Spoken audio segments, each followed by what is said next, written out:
Hi friends, welcome to Manavil channel. ఈ video ద్వారా ఒక ఇంపార్టెంట్ విషయాన్ని అయితే మీతో షేర్ చేసుకోబోతున్నాను ఫ్రెండ్స్.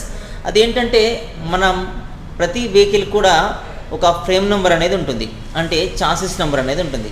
సో ఆ చాసిస్ నెంబర్ ద్వారా మనము ఆ మోడల్ యొక్క మ్యానుఫ్యాక్చరింగ్ ఇయర్ని ఎలా తెలుసుకోవచ్చు అని చెప్పి మనం ఈ వీడియో ద్వారా అయితే చూడబోతున్నాం. అయితే ఇది ఎందుకు అంటే చాలామంది సెకండ్ హ్యాండ్లో వెహికల్స్ కొంటుంటారు, లేదంటే అమ్ముతుంటారు. సో అలాంటప్పుడు అది ఏ ఇయర్ వెహికల్ అని చెప్పి కామన్గా అయితే అడుగుతుంటారు. అంటే అది ఏ ఇయర్లో మ్యానుఫ్యాక్చర్ అయిందని చెప్పి అడుగుతుంటారు అనమాట. అంటే 2015లో అయిందా, 16లో అయిందా, లేకపోతే ఇంకేదైనా ఇయర్లో అయిందా అని చెప్పి దాని మోడల్ ఇయర్ని అయితే అడుగుతుంటారు అనమాట.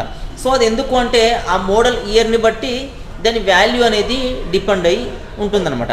అంటే బయట కొనే ఈ కన్సల్టెన్సీలు ఆ మ్యానుఫ్యాక్చరింగ్ ఇయర్ని బట్టి, దాని కండిషన్ బట్టి, అంటే వెహికల్ కండిషన్ బట్టి దాని రేట్ అయితే వాళ్ళు డిసైడ్ చేస్తారనమాట. అయితే కొంతమంది మెకానిక్స్ కానీ, లేకపోతే కన్సల్టెన్సీస్ వాళ్ళకి కానీ, లేకపోతే కొంతమందికి అయితే ఈ ఫ్రేమ్ నెంబర్ని బట్టి, లేదంటే చాసిస్ నెంబర్ని బట్టి ఆ వెహికల్ యొక్క మ్యానుఫ్యాక్చరింగ్ ఇయర్ని వాళ్ళు చెప్తుంటారు. కానీ అది ఎలా తెలుసుకుంటారు అనే విషయం మనకు చాలామందికి అయితే తెలియదు. అయితే ప్రజెంట్ ఆ మ్యానుఫ్యాక్చరింగ్ డేట్ని లేకపోతే ఇయర్ని మనం ఎలా తెలుసుకోవచ్చు ఆ ఫ్రేమ్ నెంబర్ ద్వారా అనేది మనం ప్రజెంట్ అయితే వీడియోలో అయితే చూద్దాం ఫ్రెండ్స్.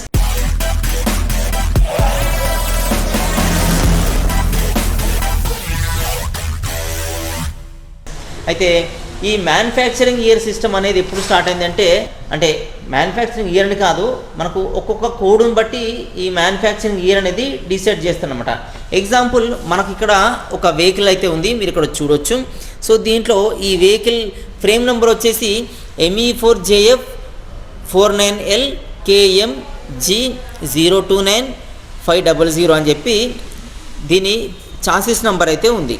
అయితే దీంట్లో కొన్ని కోడ్స్ ఉంటాయి అన్నమాట. ఇదంతా కూడా ఈ ఫ్రేమ్ నెంబరు, కానీ దీంట్లో ఒక్కొక్క నెంబర్కి, ఒక్కొక్క డిజిట్కి ఒక్కొక్క మీనింగ్ అయితే ఉంటుంది. సో అది ఏంటి అనేది ఒకసారి మనం చూద్దాం. సో దీంట్లో మనం చూసినట్టయితే ఈ ఫస్ట్ లెటర్ ఉంది కదా, సో ఇది వచ్చేసి రీజన్ తెలుపుతుంది. అంటే ఈ ఫస్ట్ క్యారెక్టర్ ఈ మోటార్ సైకిల్ ఎక్కడ తయారైంది, లేదంటే ఈ స్కూటర్ ఎక్కడ తయారైంది అనే రీజన్ అయితే ఇది తెలుపుతుంది అనమాట. నెక్స్ట్ వచ్చేసి ఈ సెకండ్, థర్డ్, ఇవి రెండు ఏంటంటే ఈ 2 క్యారెక్టర్స్ ఆ మ్యానుఫ్యాక్చర్ బ్రాండ్ని తెలుపుతాయి అనమాట. సో ఎక్కడ మ్యానుఫ్యాక్చర్ అయింది అనేది ఆ బ్రాండ్ని బట్టి ఈ 2 క్యారెక్టర్స్ అయితే అది ఐడెంటిఫై చేస్తాయన్నమాట. నెక్స్ట్ వచ్చేసి ఈ నెక్స్ట్ 4 క్యారెక్టర్స్, సో ఇది F49L. సో ఈ 4 క్యారెక్టర్స్ ఏం తెలుపుతాయంటే ఆ బ్రాండ్, అంటే ఇది బ్రాండ్ని తెలిపితే ఫస్ట్ 2 బ్రాండ్ తెలిపితే తర్వాత 4 వచ్చేసి ఆ బ్రాండ్కి సంబంధించిన అది మోటార్ సైకిలా, స్కూటరా, లేదంటే ఇంజన్స్ టైప్ ఏంటిది, సైజ్ ఏంటి అని చెప్పి ఈ తర్వాత 4 అనేది తెలుపుతాయి అన్నమాట. సో ఇలా అయితే దీని అంటే 4th to 8th క్యారెక్టర్స్ని బట్టి motor cycle brand, engine size, year, దాని టైప్ అయితే తెలుసుకోవచ్చు. నెక్స్ట్ వచ్చేసి ఈ 9th క్యారెక్టర్, సో ఇది వచ్చేసి 9th క్యారెక్టర్, ఈ K అనేది. అయితే ఇదేం తెలుపుతుందంటే ఇది ఒక సెక్యూరిటీ కోడ్ అనమాట. అంటే ఈ వెహికల్ తయారు చేసినప్పుడు దీనికి ఒక సెక్యూరిటీ కోడ్ని అయితే పెడతారు. సో ఆ సెక్యూరిటీ కోడ్ ఏంటనేది ఈ క్యారెక్టర్లో వాళ్ళు నిక్షిప్తం చేస్తారనమాట. సో ఇలా అయితే ఉంటుంది. నెక్స్ట్ వచ్చేసి ఈ 10th క్యారెక్టర్ ఉంది కదా, ఇది వచ్చేసి 10th క్యారెక్టర్. ఇది నేను ఇక్కడ అండర్లైన్ అయితే చేస్తున్నాను. సో ఈ 10th క్యారెక్టర్ అంటే ప్రతి వెహికల్లో ఈ 10th క్యారెక్టర్ వచ్చేసి దాని మ్యానుఫ్యాక్చరింగ్ ఇయర్ని చూపిస్తుంది అనమాట. అంటే ఇది M అనేది 2021 ఇయర్ మ్యానుఫ్యాక్చరింగ్ అనమాట. అంటే M అంటే 2021 మ్యానుఫ్యాక్చరింగ్. ఒకవేళ ఇక్కడ N ఉంటే 2022 మ్యానుఫ్యాక్చరింగ్. Mకు బిఫోర్ లెటర్ ఏముంటుంది, L ఉంటుంది. సో ఒకవేళ L ఉంటే 2020 మ్యానుఫ్యాక్చరింగ్.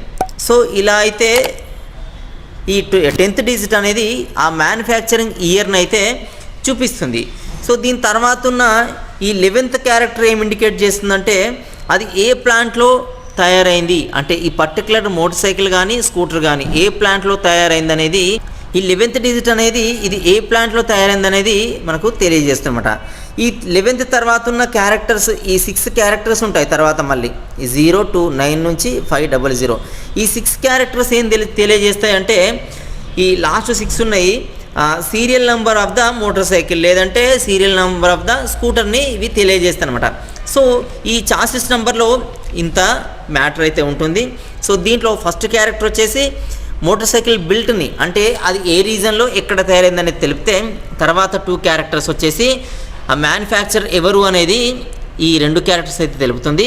ఆ తర్వాత 4 నుంచి 8 వరకు ఈ క్యారెక్టర్స్ వచ్చేసి దాని బ్రాండ్ ఏంటి, ఆ మోటార్ సైకిల్ బ్రాండ్ ఏంటి, లేకపోతే స్కూటర్ బ్రాండ్ ఏంటి, ఆ ఇంజన్ ఏ క్వాలిటీ ఇది, లేకపోతే ఆ మోటార్ సైకిల్ ఇంజన్ ఏ టైప్ది అనేది ఈ 4th to 8th క్యారెక్టర్స్ తెలుపుతుంది.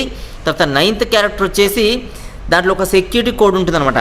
ప్రతి ఫ్రేమ్కి ఒక సెక్యూరిటీ కోడ్ ఉంటుంది, మోటార్ సైకిల్ కానీ స్కూటర్ కానీ. సో అది ఆ 9th డిజిట్ వచ్చేసి సెక్యూరిటీ కోడ్ని తెలుపుతుంది.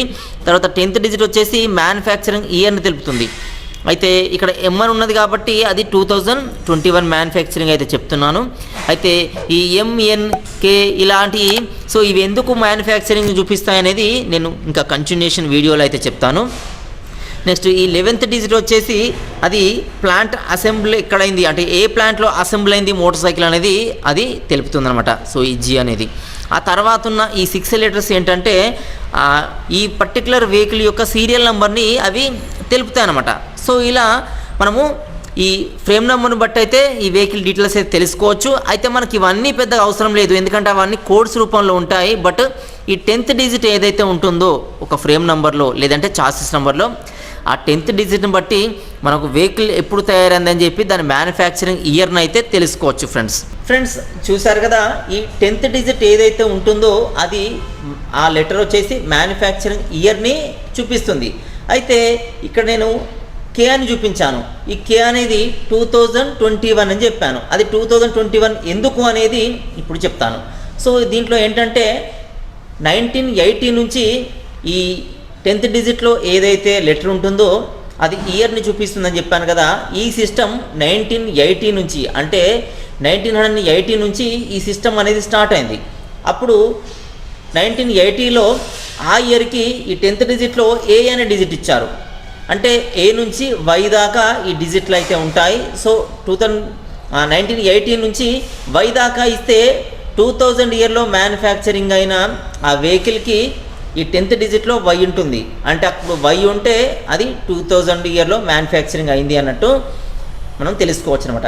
సో ఈ వై తర్వాత మళ్ళీ ఏం చేశారంటే 1 నుంచి 9 నెంబర్స్ దాకా ఇచ్చారు. అంటే 2001 నుంచి 2010 దాకా 1 నుంచి 9 నెంబర్స్ ఇచ్చారనమాట. అయితే 1980 నుంచి 2000 ఇయర్ దాకా ఏ నుంచి వై దాకా ఈ 10th డిజిట్లో సీరియల్ నెంబర్ని అయితే అలాట్ చేశారు. ఆ తర్వాత ఏం చేశారంటే ఇప్పుడు ABCDEFGHIJKLM ఇట్లా వై దాకా కంప్లీట్ అయిన తర్వాత జెడ్ను మాత్రం ఇవ్వలేదు. జెడ్కి బదులు మళ్ళీ ఏం చేశారంటే 1 2 3 4 5 6 7 8 9 దాకా ఇచ్చారనమాట. సో ఈ 9 డిజిట్స్ దాకా ఇచ్చారు, అంటే 1 to 9 దాకా. సో ఈ 9 ఏంటంటే 2001లో తయారైతే అది అక్కడ 10th డిజిట్లో 1 ఉంటుంది. ఒకవేళ 2002లో అయితే 2 ఉంటుంది, 2003 అయితే 3 ఉంటుంది.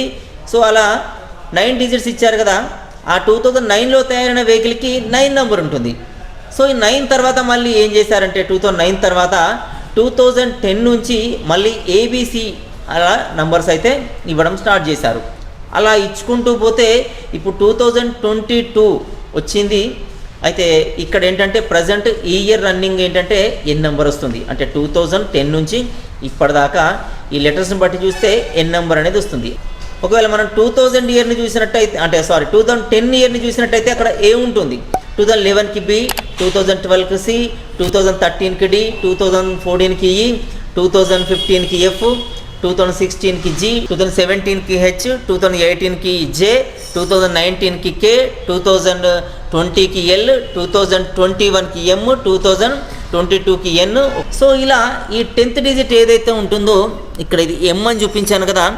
ఈ ఎం అనేది ఏంటంటే మ్యానుఫ్యాక్చరింగ్ ఇయర్ని చూపిస్తుంది. సో ఇది ఎం అంటే 2021 ఎందుకు అనుకోవాలి అని చెప్పి మీకు అనుకోవచ్చు. నేను ఇంకా వేరే వెహికల్స్ కూడా చూపిస్తాను. ఈ వెహికల్ వచ్చేసి ఇక్కడ ఈ 10th డిజిట్ ఏదైతే ఉందో ఇక్కడ ఎన్ ఉంది, మీరు ఇక్కడ చూడొచ్చు.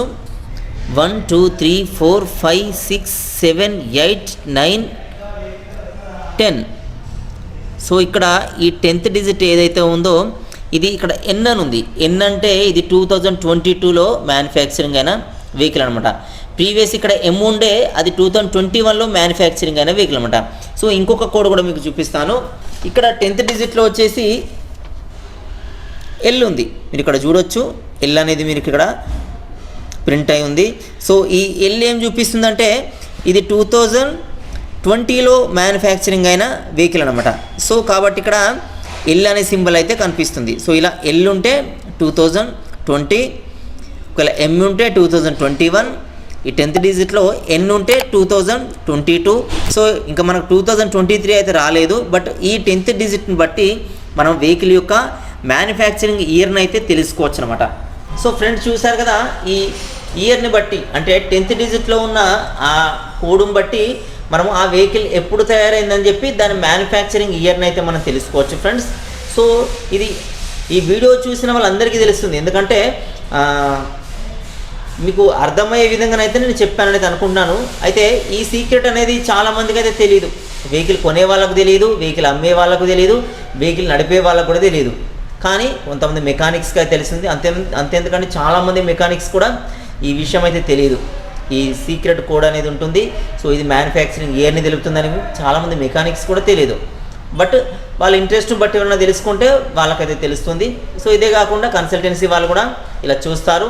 అయితే చాలామందికి ఏంటంటే ఈ ఆర్సీలో ఏదైతే మ్యానుఫ్యాక్చరింగ్ ఇయర్ ఉంటుందో సో దాన్ని బట్టి వాళ్ళు చూస్తారు తప్ప ఈ ఫ్రేమ్ నెంబర్ని బట్టి కానీ ఈ చాసిస్ నెంబర్ని బట్టి కానీ దాంట్లో ఉన్న ఈ 10th డిజిట్లో ఉన్న లెటర్ను బట్టి ఈ మ్యానుఫ్యాక్చరింగ్ ఇయర్ తెలుసుకోవడం అనేది చాలామందికి అయితే తెలియదు ఫ్రెండ్స్.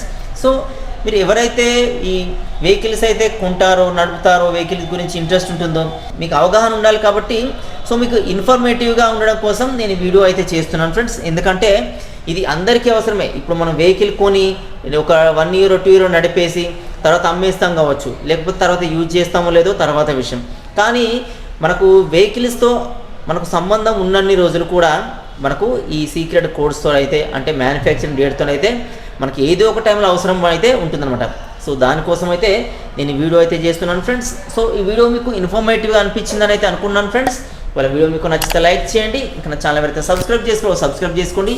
వీడియోస్ అని మీ ఫ్రెండ్స్ కూడా యూజ్ఫుల్గా అనిపిస్తే వాళ్ళు కూడా షేర్ చేయడం అయితే మర్చిపోకండి ఫ్రెండ్స్. Thanks for watching.